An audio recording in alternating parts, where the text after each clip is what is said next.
Pemirsa, Dinas Pemadam Kebakaran London mengatakan jika cuaca ekstrim membuat mereka harus memberi perhatian lebih karena semakin banyak orang yang menuju ke sungai, danau, dan ruang terbuka untuk mendinginkan diri. Petugas damkar pun melakukan pelatihan penyelamatan di lumpur dan air sebagai mitigasi menghadapi cuaca panas dan resiko yang menyertainya.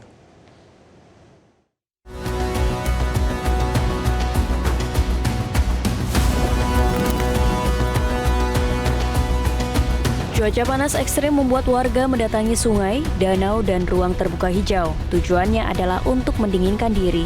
Di saat yang bersamaan, petugas pemadam kebakaran di London juga bersiap menghadapi bahaya yang datang dari air dan lumpur di Sungai Thames. Dinas Pemadam Kebakaran London tidak hanya menanggapi keadaan darurat di jalanan, rumah, atau lahan terbuka. Di sepanjang sungai, petugas pemadam kebakaran harus berhadapan dengan aliran air yang deras, pasang surut yang berubah-ubah, dan dataran lumpur yang dapat menjebak orang sebelum mereka menyadari bahwa mereka dalam bahaya. Dalam latihan ini, kru dikirim untuk menyelamatkan seorang relawan yang terjebak di lumpur. Pelatihan ini dilakukan setelah peringatan panas ekstrim yang jarang terjadi di ibu kota. Diperkirakan cuaca panas akan menambah intensitas penyelamatan di air, insiden di dataran lumpur, dan kebakaran hutan. When you get these real hot, dry spells, people like the water. It looks inviting to go and have a swim, but it's possibly the worst thing you could do. You know, going into swift-moving water like the Thames or any pond, lake, it is sort of increased with the hot weather. Sementara itu, beberapa alat bantu dipasang sedemikian rupa untuk membuat jalur evakuasi di atas lumpur. Hal ini memungkinkan petugas untuk menarik orang yang terjebak dan mengevakuasinya ke perahu. Tanpa alat bantu ini, petugas damkar pun beresiko ikut terjebak di dalam lumpur. Proses evakuasi di lumpur menuntut kondisi fisik karena setiap langkah dapat membuat kita terseret oleh daya hisap lumpur. Water safety, especially in the summer, is a growing problem for us, and since 2018 we have seen around 100 incidents attended to people or animals stuck in the mud flats.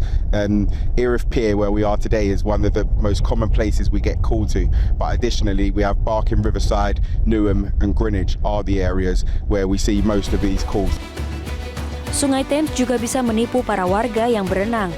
Air dingin yang tiba-tiba mengenai tubuh dapat menimbulkan kejutan dan berdampak ke pernapasan serta kram. Akibatnya korban akan kesulitan berenang dan meminta pertolongan. If you are in water, particularly swift-moving water like the Thames, we strongly advise you lay on your back and you lay flat and you just try and wave your arms about gently in the water. If you try and swim with the Thames, the water is laminar. So it might look nice and slow on the surface, but 2-3 foot below you, that could be whipping along at several miles an hour. So if you're sort of vertical, it could take you more.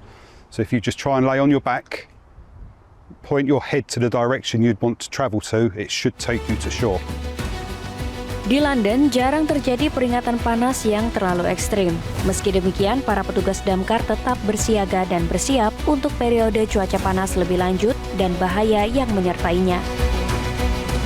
Jelajahi cara baru mendapatkan informasi. Download Metro TV Extend sekarang.